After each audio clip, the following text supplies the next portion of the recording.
ஜெபம் பண்ண கடவோம். எங்களை நேசிக்கிற அன்பு நிறைந்த ஆண்டவரே, இந்த அருமையான வேலைக்காக நன்றி. இந்த ஓய்வு நாளிலே நாங்கள் ஆராதிப்பதற்கு நீரது சிராக்கியத்திற்காகவும் வாய்ப்பிற்காக நன்றி செலுத்துகிறோம். ஆண்டவரே, நாங்கள் முழு இதயத்தோடும் முழு மனதோடும் முழு ஆத்மாவோடும் உண்மை ஆராதிப்பதற்கு எங்களுக்கு தந்த சிராக்கியத்திற்காக நன்றி செலுத்துகிறோம். ஒருவேளை ஆலயங்கள் அடைக்கப்பட்டாலும் இந்த வலைவலியின் வாயிலாக நாங்கள் ஆராதிப்பதற்கு நீர் சிலாக்கியத்திற்காக நன்றி. ஆண்டவரே, அங்கங்கே குடும்பங்களாக மறந்திருக்கிற திருச்சபை மக்கள் இந்த ஆராதனையில இணைந்து கொண்டு ஆராதிக்க உதவி செய்தார்களும். ஆண்டவர், இந்த ஆராதனை தயவாக ஏற்றுக்கொள்வீராக.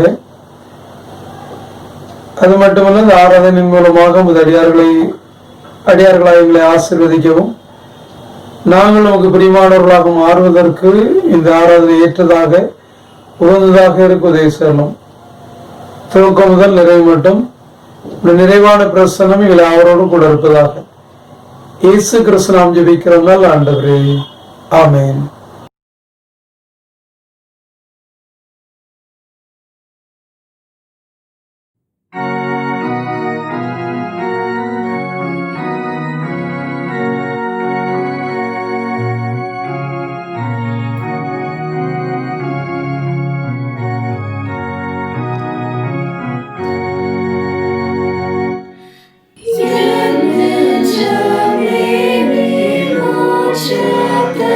We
The first Bible reading is taken from 2 Kings chapter 23 verses 10 to 25. 2 Kings chapter 23 verses 10 to 25. And he defiled Topheth, which is in the valley of the son of Hinnom, that no one might burn his son or his daughter as an offering to Molech.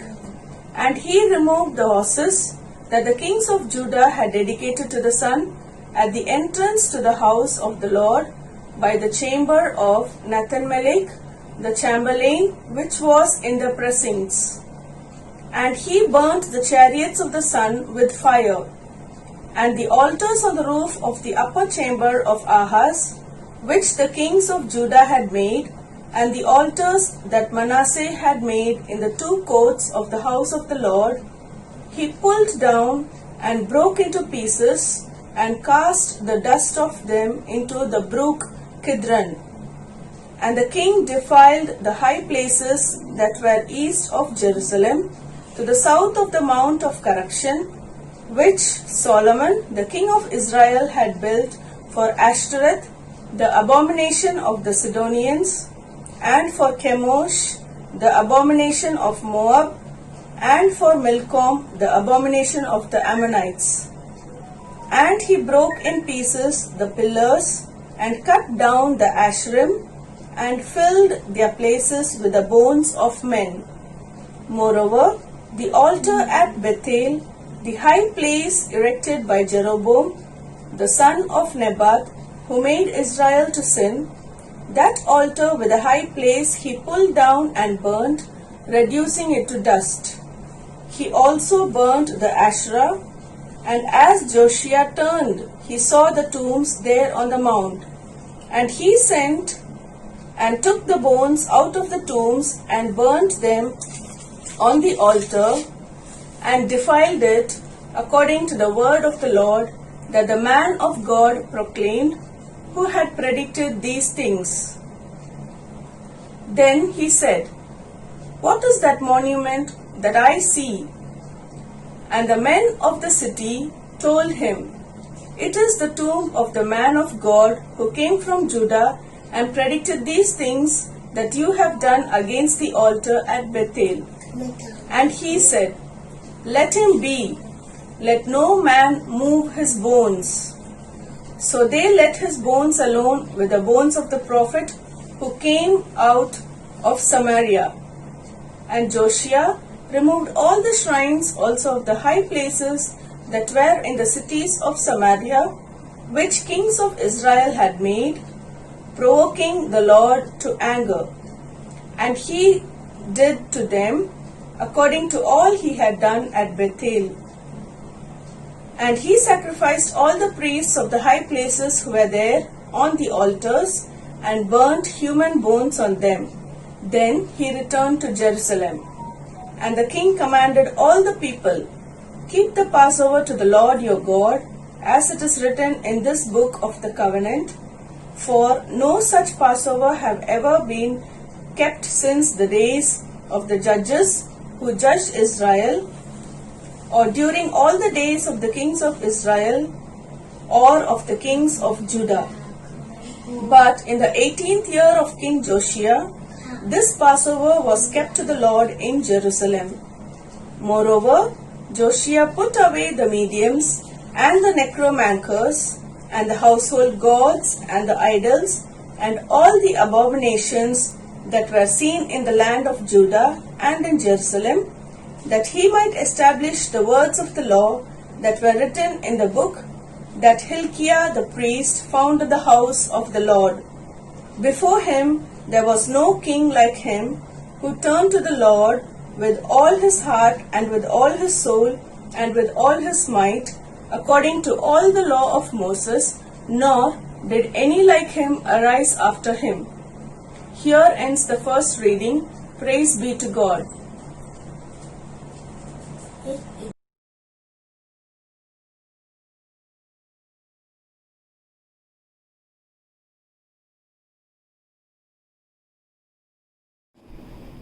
The epistle reading is taken from the book of Romans, chapter 11, verse 1 to 6.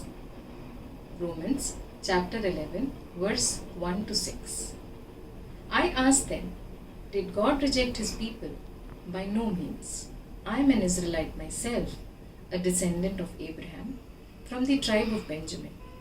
God did not reject his people, whom he foreknew. Don't you know what scripture says in the passage about Elijah? How he appealed to God against Israel. Lord, they have killed your prophets and torn down your altars. I am the only one left, and they are trying to kill me. And what was God's answer to him? I have reserved for myself 7,000 who have not bowed the knee to Baal. So, too, at the present time, there is a remnant chosen by grace. And if by grace, then it cannot be based on works. If it were, grace would no longer be grace. Here ends the reading. Amen.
வாசிக்கும்படியாக தெரிந்து கொள்ளப்பட்ட சுவிசேஷ வாக்கியம் லூக்கா எழுதின சுவிசேஷம் 11ஆம் அதிகாரம் 33ஆம் வசனம் முதல் 54ஆம் வசனம் வரையில் அடங்கியிருக்கிறது.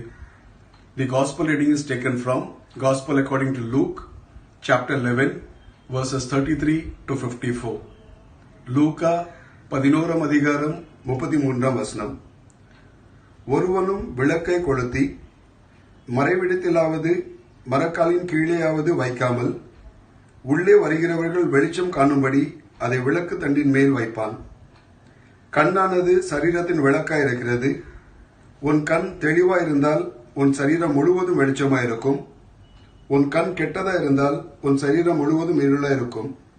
ஆகையால் உன்னிலுள்ள வெளிச்சம் இருளாகாதபடிக்கு எச்சரிக்கையாயிரு. உன் சரீரம் ஒரு புறத்திலும் இருளடைந்திராமல் முழுவதும் வெளிச்சமாயிருந்தால் ஒரு விளக்கு தன் பிரகாசத்தினாலே உனக்கு வெளிச்சம் கொடுக்கிறது போல உன் சரீரம் முழுவதும் வெளிச்சமாயிருக்கும் என்றார். அவர் இப்படி பேசிக் கொண்டு இருக்கையில் பரிசேயன் ஒருவன் தன்னுடனே கூட அவர் பகற்போஜனம் பண்ண வேண்டும் என்று அவரை வேண்டிக் கொண்டான். அவர் போய் பந்தியிருந்தார். அவர் போஜனம் பண்ணுகிறதற்கு முன் கை கழுவாமல் இருந்ததை பரிசேயன் கண்டு ஆச்சரியப்பட்டான். கர்த்தர் அவனை நோக்கி, பரிசேயர் ஆகிய நீங்கள் போஜன பான பாத்திரங்களின் வெளிப்புறத்தை சுத்தமாக்குகிறீர்கள், உங்கள் உள்ளமோ கொள்ளையினாலும் பொல்லாப்பினாலும் நிறைந்திருக்கிறது. மதிக்கேடரே, வெளிப்புறத்தையும் உண்டாக்கினவர் உட்புறத்தையும் உண்டாக்கவில்லையோ? உங்களுக்கு உண்டானவைகளில் பிச்சை கொடுங்கள், அப்பொழுது சகலமும் உங்களுக்கு சுத்தமாயிருக்கும். பரிசேயரே, உங்களுக்கு ஐயோ, நீங்கள் ஒருதலாம் மறுகொழுந்து முதலிய சகலவித பூண்டுகளிலும் தசவாகம் கொடுத்து நியாயத்தையும் தேவ அன்பையும் விட்டுவிடுகிறீர்கள். இவைகளையும் செய்ய வேண்டும், அவைகளையும் விடாதிருக்க வேண்டுமே. பரிசேயரே, உங்களுக்கு ஐயோ, ஜெப ஆலயங்களில் முதன்மையான ஆசனங்களையும் சந்தைகளில் வந்தனங்களையும் விரும்புகிறீர்கள். மாயக்காரராகிய வேதபாரகரே, பரிசேயரே, உங்களுக்கு ஐயோ, மறைந்திருக்கிற பிரேத குழிகளைப் போல் இருக்கிறீர்கள். அவைகள் மேல் நடக்கிற மனுஷருக்கு அவைகள் தெரியாதிருக்கிறது என்றார். அப்பொழுது நியாயசாஸ்திரிகளில் ஒருவன் அவரை நோக்கி, போதகரே, நீர் இப்படி சொல்லுகிறதினால் எங்களையும் நிந்திக்கிறீரே என்றார். அதற்கு அவர், நியாயசாஸ்திரிகளே, உங்களுக்கு ஐயோ, சுமக்க அரிதான சுமைகளை மனுஷன் மேல் சுமத்துகிறீர்கள். நீங்களோ உங்கள் விரல்களின் ஒன்றினாலும் அந்த சுமைகளை தொடவும் மாட்டீர்கள். உங்களுக்கு ஐயோ, உங்கள் பிதாக்கள் கொலை செய்த தீர்க்கதரிசிகளுக்கு கல்லறைகளை கட்டுகிறீர்கள். ஆகையால் உங்கள் பிதாக்களுடைய கிரியைகளுக்கு நீங்களும் உடன்பட்டவர்கள் என்று சாட்சியிடுகிறீர்கள். எப்படி என்றால், உங்கள் பிதாக்கள் அவர்களை கொலை செய்தார்கள், நீங்களோ அவர்களுக்கு கல்லறைகளை கட்டுகிறீர்கள். ஆதலால் தேவ ஞானமானது, நான் தீர்க்கதரிசிகளையும் அப்போஸ்தலர்களையும் அவர்களிடத்தில் அனுப்புவேன். அவர்கள் சிலரை கொலை செய்து சிலரை துன்பப்படுத்துவார்கள். ஆபேலின் ரத்தம் முதல் பலிபீடத்துக்கும் தேவாலயத்துக்கும் நடுவே கொலை உண்ட சகரியாவின் ரத்தம் வரைக்கும் உலக தோற்றம் முதற்கொண்டு சிந்தப்பட்ட சகல தீர்க்கதரிசிகளுடைய இரத்த பழியும் இந்த சந்ததியினிடத்தில் கேட்கப்படத்தக்கதாக அப்படி செய்வார்கள் என்று சொல்லுகிறது. நிச்சயமாகவே இந்த சந்ததியினிடத்தில் அது கேட்கப்படும் என்று உங்களுக்கு சொல்லுகிறேன். நியாயசாஸ்திரிகளே, உங்களுக்கு ஐயோ, அறிவாகிய திறவுகோலை எடுத்துக்கொண்டீர்கள். நீங்களும் உட்பிரவேசிக்கிறதில்லை, உட்பிரவேசிக்கிறவர்களையும் தடை பண்ணுகிறீர்கள் என்றார்.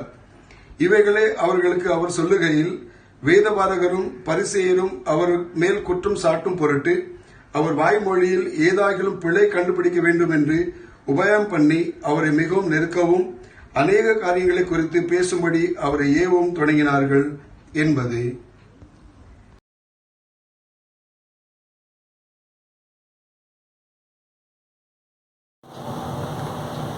ஜெபம் செய்வோம். அன்பு நிறைந்த ஆண்டவரே, இந்த அருமையான வேலைக்காக நன்றி. ஆண்டவரே, உடைய வார்த்தைகளை நாங்கள் தியானிப்பதற்காக செல்கிறோம். ஆண்டவர், உடைய வார்த்தைகளின் மூலமாக எங்களோடு கூட பேசுவீராக. இந்த வார்த்தைகள் எங்களுடைய வாழ்க்கைக்கு வழிகாட்டியாக இருப்பது மட்டுமல்ல, நாங்கள் உடைய பாதையில் நடப்பதற்கு எங்களை தூண்டுவதாக ஏவுவதாக இருக்க உதவி செய்யலாம். அதன் வாயிலாக உமக்கு பிரியமான காரியங்களை நாங்கள் செய்வதற்கு இந்த வார்த்தைகள் எங்களுக்கு உறுதுணையாக ஒன்றுகளாக இருக்கட்டும். அடிமை வரைத்து உடைய வார்த்தைகளை வெளிப்படுத்துவீராக. இயேசு கிறிஸ்து நாம் ஜெபிக்கிறோம் ஆண்டவரே, ஆமென்.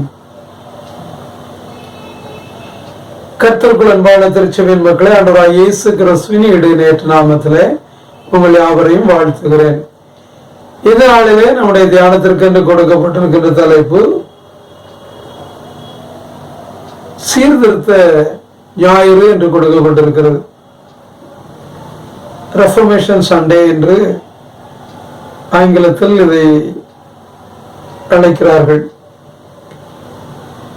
சீர்திருத்தம் என்பது நல்ல நிலையில் இருந்த ஒன்று அல்லது சிறப்பான நிலையில் இருந்த ஒன்று அந்த நிலையிலிருந்து இறங்கி சீர்கெட்டு போவதும் அல்லது தன்னுடைய ஸ்திரத்தன்மையை விட்டு விலகுவதுமா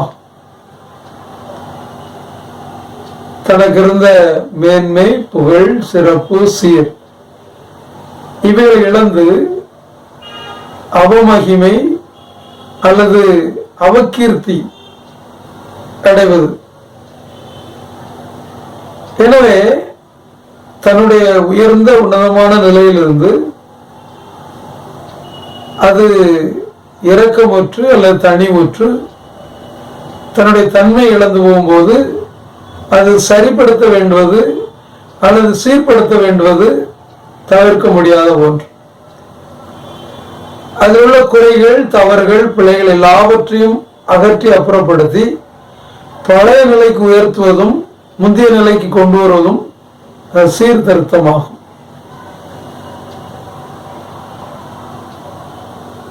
இந்த ஞாயிற்றுக்கிழமையில 3 முக்கியமான வேத பகுதிகள் நமக்கு கொடுக்கப்பட்டிருக்கிறது. இதுல முதலாவது வேத பகுதி பழைய ஏற்பாட்டின் வேத பகுதி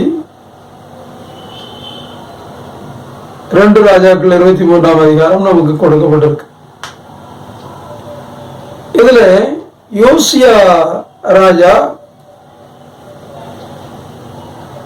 சீர்திருத்தம், ஒரு நல்ல சீர்திருத்தத்தை அவர் செய்கிறார். எனவே முதலாவது அவர் செய்த சீர்திருத்தம் ஆலயத்தில் சீர்திருத்தத்தை ஏற்படுத்துகிறார். நியாயப்பிரமாண புஸ்தகம் கையில் கிடைக்கிறது. அதை வாசிக்க கேட்டவுடனே ராஜா மிக துக்கமடைந்து வேதனை அடைந்து ஆலயம் எவ்வாறு இருந்திருக்கிறது, எவ்வளவு மேன்மையாக பரிசுத்தமாக தூய்மையாக இருந்திருக்கிறது என்பதை அந்த நியாயப்பிரமாண புஸ்தகத்தில் சுட்டி காட்டி இருக்கிறது. அதையும் அன்றைய சூழ்நிலை ஒப்பிட்டு பார்க்கும்போது ஆலயம் எவ்வளவு கேடுகட்டு மோசமாகி தேவ மகிமை இழந்திருக்கிறது என்பதை அவர் கேட்டபோது மிகுந்த வேதனை அடைந்தவராய், துக்கம் அடைந்தவராய், எப்படியாவது அதை பழைய நிலைக்கு கொண்டு செல்ல வேண்டும், ஒரு பெரிய சீர்திருத்தத்தை உண்டு பண்ண வேண்டும் என்று சொல்லி அவர் அதை ஆரம்பிக்கிறார். அதுல முதலாவது அவர் எடுத்த முயற்சி மோளேகுக்கு தன்னுடைய குமாரர்களை குமாரத்திகளை பலியிட்டு வந்தார்கள். எவ்வளவு உயர்ந்த உன்னதமான நிலையில் இருந்த அந்த யூத மார்க்கமானது மோசேயினுடைய சமய நெறி சட்ட திட்டங்களை கடைபிடித்த அந்த மார்க்கமானது அந்நிய தெய்வ வழிபாட்டுக்கு சென்றது மட்டுமல்ல, அநியாயமாக பிள்ளைகளை பலி கொடுக்கின்ற ஒன்றை தன்னகத்தை கொண்டுள்ளது. முதலாவது அதை அவர் தடுக்கிறார். அதை தடுத்தது மட்டுமல்ல, அதை முற்றிலுமாக அற்றுப்போக பண்ணுகிறார். இரண்டாவதாக ஆலயத்தின் பக்கங்களிலே 2 பக்கங்களிலே அந்நிய தேவர்களுக்கு பலிபீடங்கள் வைத்து பலியிட்டு வருகிறார்கள். ஆலயம் தீட்டுப்படுத்தப்பட்டு போய்விட்டது. அந்நிய தேவருடைய பலிபீடங்கள் அங்கு உள்ளே வந்துவிட்டது. அவைகளில் அந்நிய தெய்வங்களுக்கு பலியிடப்படுகிறது. எனவே அந்த பலிபீடத்தை உடைத்து நொறுக்கி பொடியாக்கி அதை கீதுருவன் ஆற்றிலே, கீதுருவன் பள்ளத்தாக்கிலே கொண்டு கொட்டுகிறார். அது இருந்த இடம் தெரியாமல் ஆக்கி விடுகிறார். மூன்றாவதாக சாலமோன் ராஜா ஆலயத்தை எந்த சாலமோன் ராஜா கட்டினாரோ அதே சாலமோன் ராஜா நாசமலை என்று அழைக்கப்படுகின்ற மலையின் வலதுபுறத்திலே அம்மோனின் அருவருப்பாகிய மில்டோமுக்கு ஆலயத்தை கட்டியிருக்கிறார். மோவாபின் அருவருப்பாகிய காமேசுக்கு ஆலயத்தை கட்டியிருக்கிறார். அம்மோன் புத்திரராகிய புத்திர அருவருப்பாகிய மில்கோமுக்கு கோயிலை கட்டி சிலைகளை வைத்திருக்கிறார். எனவே இந்த 3 கோயில்களையும் சிலைகளையும் அவர் உடைத்து தரைமட்டமாக்கி அனைத்தையும் அப்புறப்படுத்துகிறார். முழுக்க முழுக்க சிலை வழிபாடுகளால் நிறைந்த அந்த சமுதாயம், சிலை விக்கிரக வழிபாட்டை கொண்டிருந்த அந்த சமுதாயம், தேவனுக்கு விரோதமாக தேவனை மறந்து வாழ்ந்து கொண்டிருந்த காலத்தில் அவர் தைரியமாக துணிச்சலாக இந்த வேலைகளை செய்கிறார். எல்லாவற்றுக்கும் மேலாக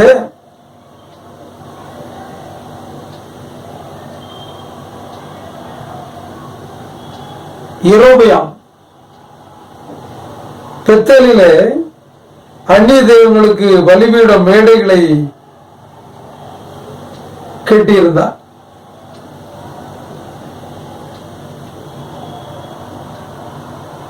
ஏனென்றால் ஒருவேளை எருசலேமுக்கு போகின்ற மக்கள் அங்கு கடவுளுடைய ஆலயம் இருக்கிறது என்று சொல்லி அந்த பக்கமாக முழுமையாக திரும்பிவிடக்கூடாது என்பதற்காக இவர் பெத்தேலிலே பலிபீடம் மேடைகளை கட்டி அந்த அருவருப்பான காரியங்களை அவர் செய்து வைத்திருந்தார். அவைகள் எல்லாவற்றையும் இந்த ராஜா முற்றிலுமாக அழித்து இருந்த இடம் தெரியாமல் ஆக்கின பின்பு அவர் சொல்லுகிறார், உடன்படிக்கை புஸ்தகத்தில் எழுதியிருக்கிறபடியே பண்டிகை ஆசரியுங்கள், எல்லாவற்றையும் சீர்திருத்தி விட்டேன், எல்லாத்தையும் சரிப்படுத்தி விட்டேன். இனி உடன்படிக்கை புஸ்தகத்திலே என்ன எழுதியிருக்கிறதோ அதன்படி நீங்கள் பண்டிகை ஆசரிக்கலாம். அதற்கு இடையூறு ஒன்றும் இல்லாமல், தடை ஒன்றும் இல்லாமல், எல்லாவற்றையும் அதனுடைய தடம் அடிச்சு விடுவது முதல் இல்லாமல் போக மட்டும் எல்லாவற்றையும் நான் அப்புறப்படுத்தி விட்டேன். ஆலயம் பரிசுத்தப்படுத்தப்பட்டு விட்டது, ஆலயம் சீர்திருத்தம் செய்யப்பட்டு விட்டது. இனி நீங்கள் மகிழ்ச்சியாக சந்தோஷமாக நீங்கள் பண்டிகை ஆசரிக்கலாம் என்று சொல்லி மாபெரும் சீர்திருத்தத்தை இஸ்ரவேலிலே அவர் செய்தார். அன்பான ஆண்டவருடைய பிள்ளைகளே, ஆலயத்தில் ஆண்டவருக்கு பிரியமில்லாத காரியங்கள் இருக்குமானால் அது சீர்திருத்தப்பட வேண்டும். துவக்க கால ஆலயம் அல்லது ஆதி திருச்சபை எவ்வளவு நன்றாக இருந்தது, எவ்வளவு சிறப்பாக இருந்தது, எவ்வளவு மேன்மையாக இருந்தது. அதனுடைய ஸ்திரத்தன்மை, அதனுடைய மேன்மை, அதனுடைய உயர்வு இன்று திருச்சபையில் இருக்கிறதா என்றால் இல்லை, இல்லவே இல்லை. காரணம், எப்படி அன்று ஆண்டவருக்கு பயந்து மக்கள் இருந்தார்களோ அதே போல இன்று தெய்வ பயம் இருக்கிறதா என்று சொன்னால் இல்லை என்றுதான் சொல்ல வேண்டும். அந்த அளவுக்கு ஆலயங்கள் இன்று தன்னுடைய மேன்மை இழந்து, உயர்வை இழந்து, சிறப்பு இழந்திருப்பதை நாம் பார்க்கிறோம். காரணம், அன்று ரட்சிக்கப்படுகிறவர்கள் திருச்சபையில் சேர்க்கப்பட்டு வந்தார்கள், அதனால திருச்சபை நன்றாக இருந்தது. இன்று ரட்சிப்பு என்றால் என்ன என்று தெரியாதவர்கள் ஏராளமாக இருக்கிறார்கள். ரட்சிக்கப்பட்டவருடைய எண்ணிக்கை மிக குறைவாக திருச்சபையில் இருக்கிறார். ரட்சிக்கப்படாதவர்கள் திருச்சபையில் ஏராளமாக இருக்கிறார்கள். பேரளவிலே கிறிஸ்தவர்களாக, வேதாகமத்தை பற்றி தெரியாதவர்களாக, ஜெபம் பண்ணாதவர்களாக, ஆண்டவராகிய இயேசு கிறிஸ்து செய்கிற நற்கிரியைகளை செய்யாதவர்களாக இருப்பதை பார்க்கிறோம். திருச்சபையிலே போட்டிகள், பொறாமைகள் பெருகி இருக்கிறதை பார்க்கிறோம். பெயருக்காக, புகழுக்காக, பதவிக்காக, சலுகைகளுக்காக திருச்சபையிலே ஆண்டவரை அறியாதவர்கள் பிரவேசித்து ஆதிக்கம் பண்ணுவதை நாம் பார்க்கிறோம். இதே ஒரு சூழ்நிலையை கண்ட அந்த யோசியா ராஜா முற்றிலுமாக எல்லாவற்றையும் அப்புறப்படுத்தி ஆலயத்தை அவர் சீர்திருத்தம் பண்ணினார்.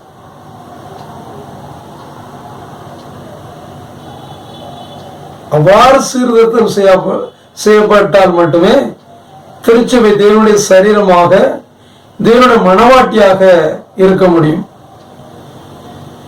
எனவே இன்றைய திருச்சபை, இன்றைய ஆலயம் சீர்திருத்தப்பட வேண்டும்.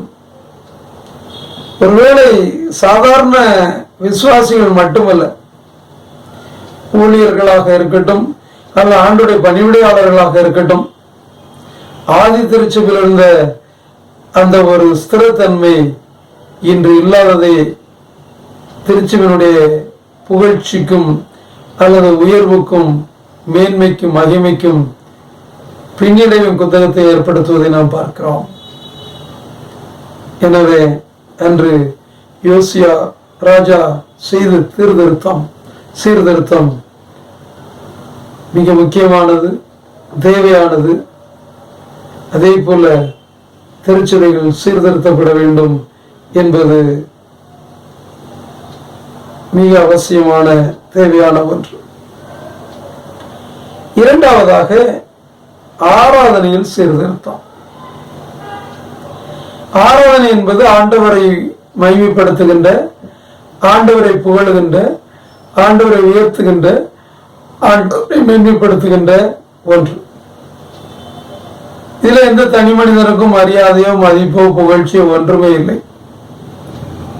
தனி மனிதனுக்கு மட்டுமல்ல, ஆண்டவரை தவிர எந்த ஒன்றுக்கும் அங்கு இடம் இருப்பதில்லை. ஆனால்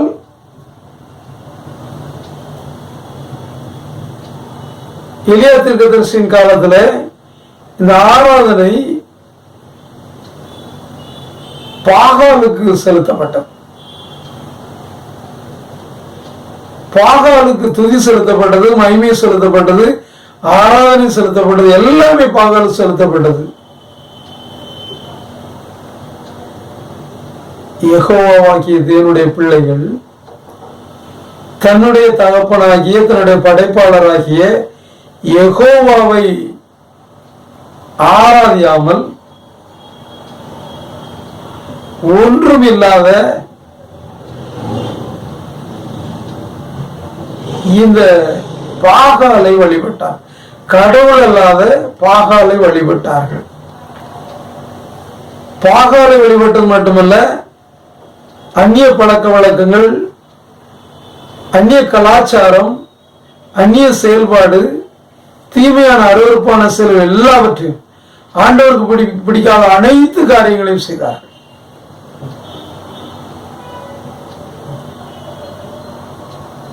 எலியா தீர்க்கதரிசி அதை பார்த்து வேதனை அடைந்தது மட்டுமல்ல, துக்கம் நிறைந்தவராக ஒரு கேள்வி கேட்டார். பாகால் தெய்வமானால் அவனை நீங்கள் வழிபடுங்கள், ஆராதியுங்கள். கர்த்தர் தெய்வமானால் அவரை நீங்கள் ஆராதியுங்கள், வழிபடுங்கள். எந்த மட்டும் இரண்டு நினைவுகளால் குந்தி குந்தி நீங்கள் அடைப்பீர்கள்? அதுவும் கடவுள் இதுவும் கடவுள், அப்படி இருக்க முடியாது. உன்னுடைய நடை நன்றாக இருக்காது. குந்தி குந்தி குந்தி தான் போவ, எந்த பிரயோஜனமும் இல்லை, உனக்கும் இல்லை, யாருக்கும் இல்லை என்ற ஒரு சவாலை விடுவிக்கிறார். எனவே இந்த பாகால் வழிபாடு, பாகால் ஆராதனை முற்றிலுமாக அப்புறப்படுத்தப்பட்டு தேவனுக்கு ஆராதனை செலுத்தப்பட வேண்டும். ஒரு பெரிய சீர்திருத்தம், ஒரு பெரிய மாற்றம் கொண்டு வர வேண்டும். அது இயலாத காரியம், உயிருக்கு உழைவிக்கின்ற காரியம். ஏனென்றால் இயேசபேல் இந்த பாகால் வழிபாட்டை கொண்டு வந்தவள், அதை பிரசுத்தம் பண்ணினவள். அவள்தான் ஆகாபனுடைய மனைவி, ராஜாவுடைய மனைவி. யாரும் தொற்ற முடியாது. 450 பாகால் தீர்க்கதரிசிகள் இருக்கிறார்கள். கர்த்தரின் தீர்க்கதரிசியாக ஒரே ஒருவர் நிற்கிறார். ஒரு சவாலை விட்டது மட்டுமல்ல, கர்த்தரே தெய்வம் என்றதை நிரூபித்தார். நிரூபித்த மாத்திரத்துல பாகால் தீர்க்கதரிசிகள் 450 பேர் கொலை செய்யப்பட்டது மட்டுமல்ல, ஜனங்கள் எல்லாம் கர்த்தரே தெய்வம், கர்த்தரே தெய்வம் என்று ஆண்டவரை தொழுது கொள்ள ஆரம்பித்தார்கள்.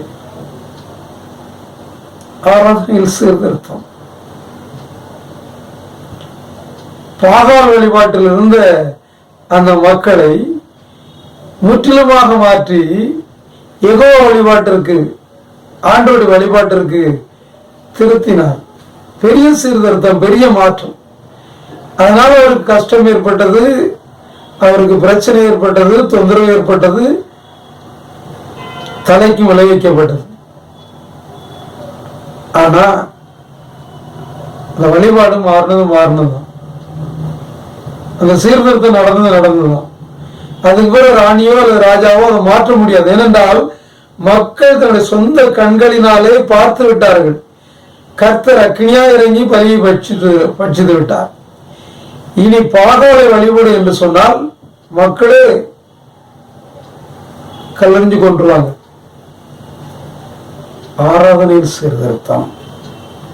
பிடித்து போன அல்லது பயனற்ற பொருளற்ற ஒரு ஆராதனை மாற்றப்பட்டு நல்ல தெய்வ பக்தி உள்ள தெய்வ பிரசன்னம் நிறைந்த தேவனை வழிபடுகின்ற ஒரு ஆராதனை அங்கு நடைபெற்றது.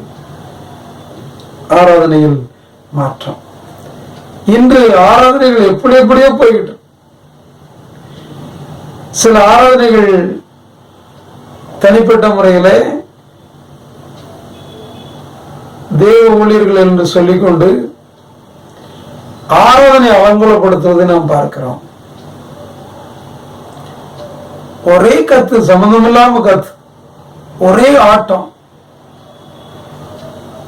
ஒரே டான்ஸ், அருவருக்கின்ற அளவிற்கு இந்த ஆராதனைகள் நடந்து கொண்டிருக்கிறது. மெயின்லைன் சர்ச்சஸ்ல ஓரளவு அந்த ஆராதனைகள் முறையா கிரமமா போய்கிட்டு இருக்கு. ரோமன் கத்தலிக்கா இருக்கட்டும், புரோட்டஸ்டண்டா இருக்கட்டும், சிஎஸ்ஐ, சிஎன்ஐ, மார்த்தோமா, இப்படி ஆதி திருச்சபைகள் தன்னுடைய ஸ்திரத்தன்மை இன்னும் கொண்டிருக்கிறது. மெயின்லைன் சர்ச்சஸ், சிரியன் ஆர்த்தோடாக்ஸ், அந்த பயபக்தி, தெய்வ பயம் இருக்கிறது. ஆனால் இன்னைக்கு ஏராளமான மக்கள் அப்படி ஆட்டம் பாட்டம் மிக மோசமான ஆராதனை நடைபெறுவதை நாம் மீடியாக்கள்ல பார்க்கலாம். எனவே ஆராதனை சீர்படுத்தப்பட வேண்டும். ஆராதனைன்னா ஒழுக்கம், வரைமுறை, கட்டுப்பாடு, ஆர்ப்பாட்டம் இல்லாமல் அமைதியாக, ஆரவாரம் இல்லாமல் மிக கருத்தாக, கண்ணியமாக வழிபட வேண்டும். ஏனென்றால் பாகால் வழிபாடு தாறுமாறான வழிபாடு. அதே போலதான் இந்த அநேக வழிபாடுகள் தாறுமாறானவைகளாக நம்மளால சொல்லவே முடியாது. அந்த அளவுக்கு ஒரு கீழ்த்தரமான ஆராதனைகள் இருப்பதை நாம் பார்க்கிறோம். எனவே ஆராதனைகள் சீர்திருத்தம் செய்யப்பட வேண்டும். இறுதியாக ஆன்மீகத்தில் சீர்திருத்தம். இது நமக்கு லூக்கா 11ஆம் அதிகாரம் 33 இருந்து கடைசி வரை கொடுத்து. ஆலயம் நன்றாக இருக்கிறது, ஆராதனை நன்றாக இருக்கிறது, ஆன்மீகம், ஆவிக்குரிய வாழ்க்கை நன்றாக இருக்க வேண்டும். அன்னைக்கு ஆலயத்தில் மிக முக்கிய பங்கு வகித்தவர்கள் பரிசேயர்கள், வேதபாரர்கள், நியாயசாஸ்திரிகள். இதுல பரிசேயர்கள், ஆண்டவர் இந்த நிகழ்வுல சொல்றாரு, பாத்திரத்தின் வெளிப்பக்கத்தை நீ கழுவுற, உள்பக்கத்துல அவ்வளவு மோசமா இருக்கு, அதை பத்தி நீ கவலைப்படுறதில்லன்னு சொல்லிட்டு இந்த பரிசேயன் இடத்துல 11ஆம் அதிகாரம் 39ஆம் வசனத்துல அவர் மிக அழகாக ஆண்டவராகிய இயேசு கிறிஸ்து மிக தெளிவாக குறிப்பிடுவதை நாம் இங்கு பார்க்கலாம். 39ஆம் வசனத்துல மிக அழகாக சொல்லுகிறார், கர்த்தரவனை நோக்கி, பரிசுத்தராகி நீங்கள் போஜன பாத்திரங்களின் வெளிப்புறத்தை சுத்தமாக்குகிறீர்கள், உங்கள் உள்ளமோ கொள்ளையினாலும் பொல்லாப்பினாலும் இருந்திருக்கிறது அப்படின்னு சொல்றார். வெளிப்பார்வைக்கு நீ நல்ல பக்திமானா ஆன்மீகவாதியா காட்டப்படுற, ஏன்னா வெளியே நல்லா விளக்கியாச்சு, பளபளன்னு இருக்கு. ஆனா அவனுடைய உள்ளம், ஆத்மா எப்படி இருக்குன்னா கொள்ளையினாலும் பொல்லாப்பினாலும் இருந்திருக்கிறது. வெளிவேசம் பாலிஷா இருக்க, ஆனா ஆத்மாவில் சீர்திருத்தம் இல்லை, அது கொள்ளையினாலும் பொல்லாப்பினாலும் இருந்திருக்கிறது என்று சொல்லுகிறார். அப்படி சொல்லிட்டு அவர் சொல்றாரு, மதிகேடரே, வெளிப்புறத்தை உண்டாக்கினர் உள்புறத்தை உண்டாக்கவில்லையோ, உங்களுக்கு உண்டானவர்களில் பிச்சை கொடுங்கள், அப்பொழுது சகலம் உங்களுக்கு சுத்தமா இருக்கும் என்று சொல்லுகிறார்.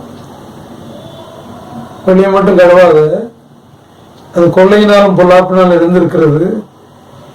உனக்கு இருக்கிறத நீ என்ன செய்ய, வித்து கஷ்டப்பட்டவங்களுக்கு கொடு, அப்பொழுது எல்லாம் சுத்தமாகிடும். சீர்திருத்தம் தேவை. வெளிப்புறமான மாயமான வாழ்க்கையிலிருந்து இருதய சுத்தமடைகின்ற, ஆன்மா சுத்தமடைகின்ற ஒரு மாற்றம், சீர்திருத்தம் தேவை என்பதை பரிசேயர்களுக்கு ஆண்டவர் குறிப்பிடுகிறார். அடுத்து 42ஆம் வசனத்தை சொல்றாரு, பரிசேயரே உங்களுக்கு ஐயோ, நீங்கள் ஒருத்தலாம் மறிக்கொழுந்து முதலிய சகல போன்றுகளின் தசமாவும் கொடுத்து நியாயத்தையும் தேவ அன்பையும் விட்டு விடுகிறீர்கள். எல்லாத்திலையும் தசமாவும் கொடுத்து பக்திமானாக காட்டுகிறான். பாரு, எவ்வளவு விளைச்சல் வந்தாலும் 4/10 ஒரு பங்கு கொடுத்தாங்க. எவ்வளவு நல்ல திரட்சியான ஆடு மாடுகள் இருந்தாலும் முதல் பலனை கொடுத்து விடுகிறேன். என்னை காட்டில் பக்திமான் நீதிமான் இல்லை என்று வெளியில் காட்டிக்கொண்டு உள்ளத்துல தேவ அன்பை நீதி விட்டு விடுது. ஆண்டவர்கிட்ட இருந்த அன்பு மக்கள்கிட்ட காட்டுறதில்லை.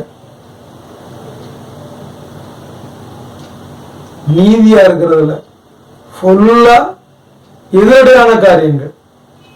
அன்பும் இல்லை, நீதியும் இல்லை. எனவே நீ சீர்திருத்தப்பட வேண்டும். அதையும் செய்யணும், வெளிப்புறமான அந்த காரியங்களை செய்ய வேண்டும், உள்புறமான தேவ அன்பும் தேவ நீதியும் இருக்க வேண்டும்.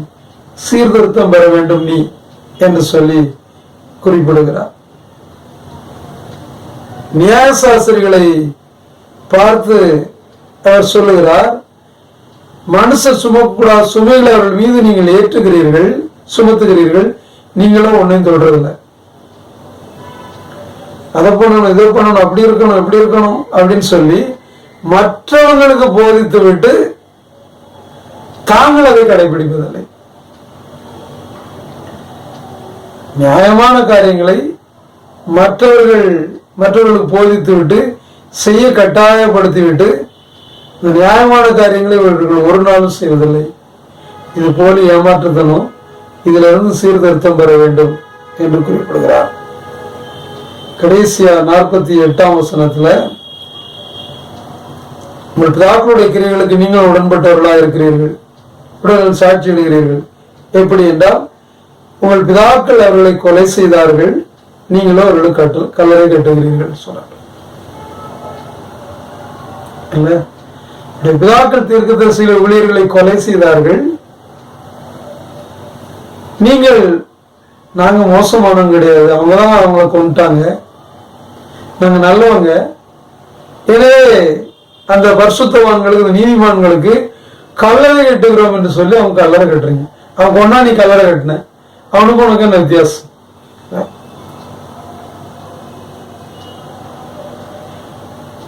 அவன் செஞ்ச தப்பு, தேவனுக்கு விரோதமான காரியம் என்று சொல்லி நீ மனம் திரும்பி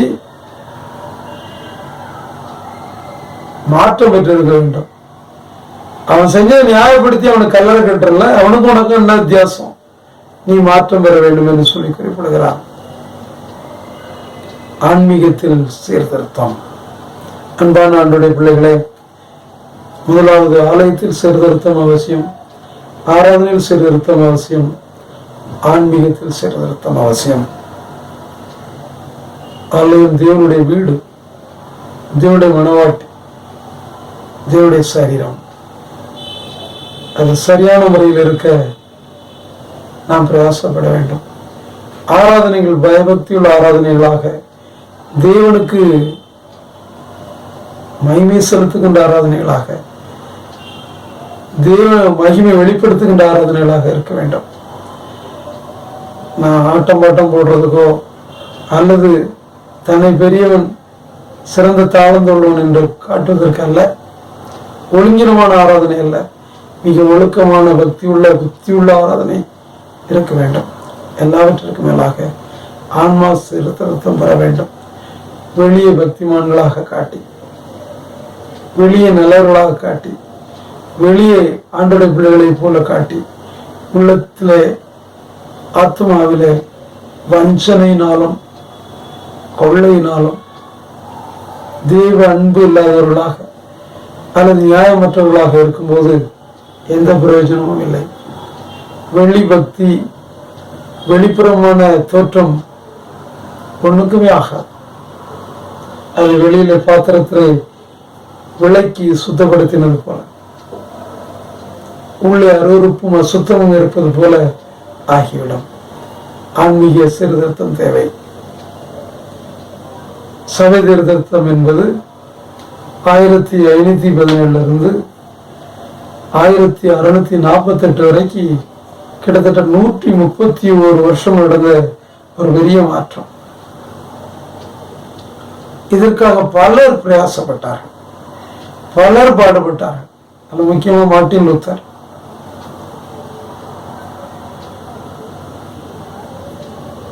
ஜான் கஸ், ஜான் கால்வின், ஸ்விங்லி, ஏராளமான திருச்சபை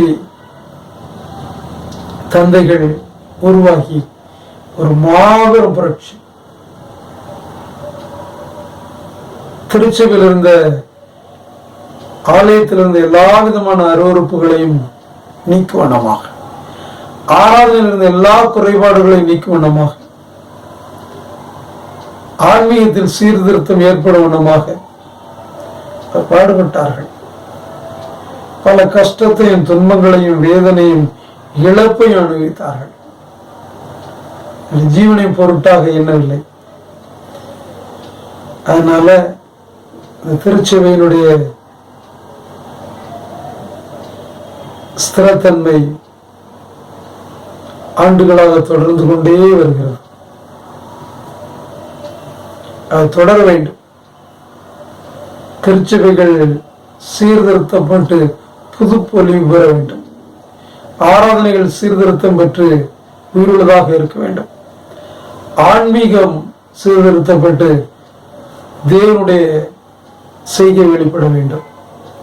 சீர்திருத்த திருநாளிலே நம்மை முழுமையுமாய் ஆண்டவருக்கு அர்ப்பணிப்பது மட்டுமல்ல, இதற்காக உழைத்த, பாடுபட்ட, இழப்பை சந்தித்த அந்த திருச்சபை தந்தையர்களை நினைவு கூர்ந்து அப்படி வாழ்வுக்காக நன்றி செலுத்துவது மட்டுமல்ல, தொடர்ந்து அப்படிப்பட்ட நபர்கள் ஒவ்வொரு நூற்றாண்டிலும் வர வேண்டும்.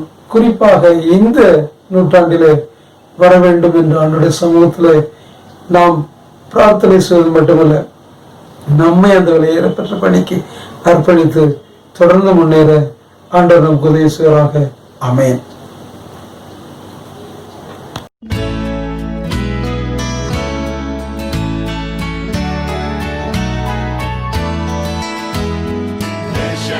Showers of blessing, this is the promise of love. There shall be seasons refreshing, sent from the Savior above. Showers of blessing.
Lord, we offer our grateful thanks for all the love which you have bestowed upon us, for good health and daily food, for the shelter and care of our homes, for the love of family, the fellowship of our church, and for the friends who surround us. We pray for the heads of state and for peace in the world. Guide with your wisdom and power the leaders of the nations, so that everyone may live in peace and mutual trust, sharing with justice the resources of the earth.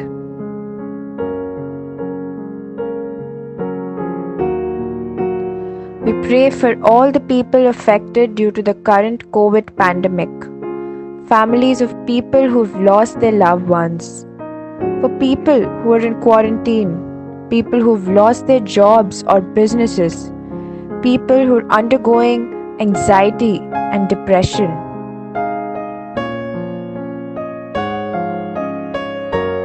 We also pray for all the frontline workers, for international travelers stuck in foreign countries, migrant workers, for college and university students whose courses of study are changing, whose placements are cancelled, and whose graduation is uncertain.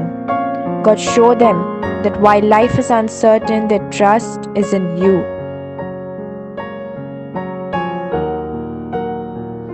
We thank you, Lord, for the blessing of good and steady rain. We pray to send more drought-breaking, steady, soaking rain across our country. Compassionate God, source of all comfort, we pray for the people whose lives have been devastated by rain and flood. Bring them comfort, Lord. Protect the vulnerable. Strengthen the weak. Keep at bay the spread of diseases. Have mercy on all those who are working to rescue the stranded and to feed the hungry.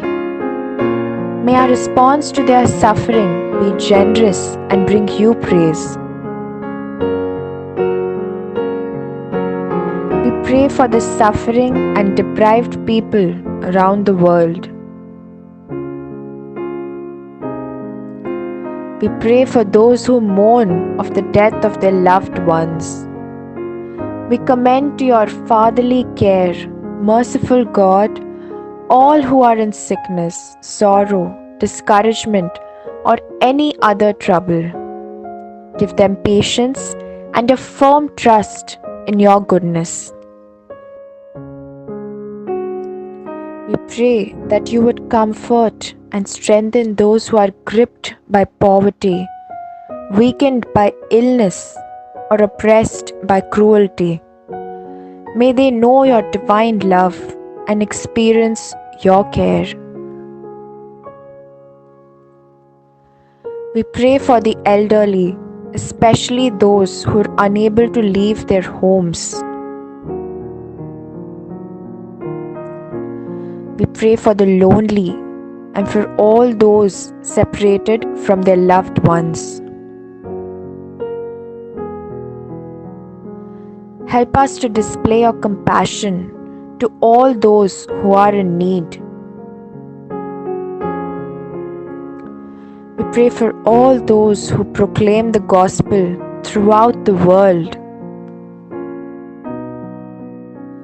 O lover of our souls, may our church remain in your love. May we follow your commandment to love one another as you have loved us. May we display the sacrificial love that you demonstrated to us through our words and deeds. We thank you that you have chosen us and have appointed us to bear fruit in you. We pray for granting a clear vision to our church that becomes our mission, for which we will serve you. We commit to trust, obey, and act on the call you shall give. We pray for our children's spiritual growth, health, studies, job, marriage, and family life. We pray for the strengthening of all the fellowship groups of our church.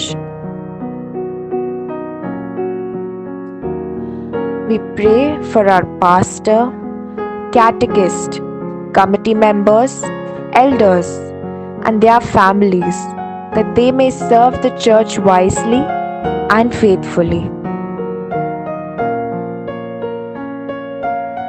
Father God, we believe this prayer is according to your good and perfect will.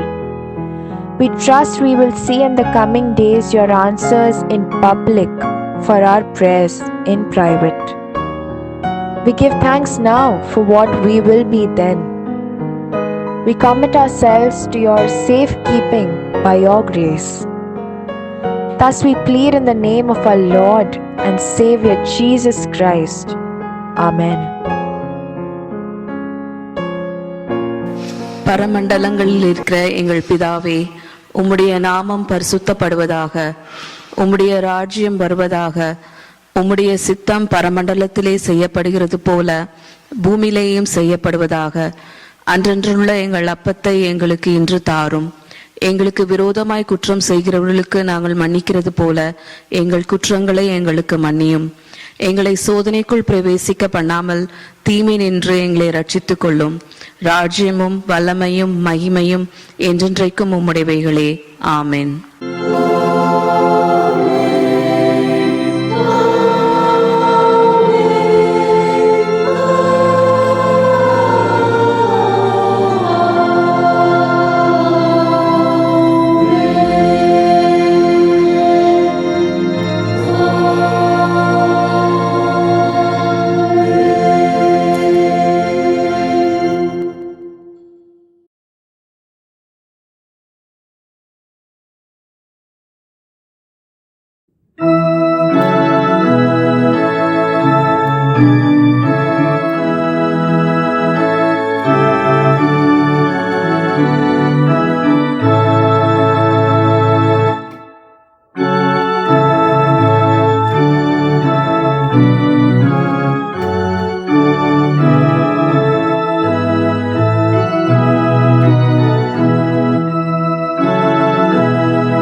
எங்களை நேசிக்கிற அன்பு நிறைந்த ஆண்டவரே, இந்த அருமையான ஓய்வு நாளுக்காக நன்றி.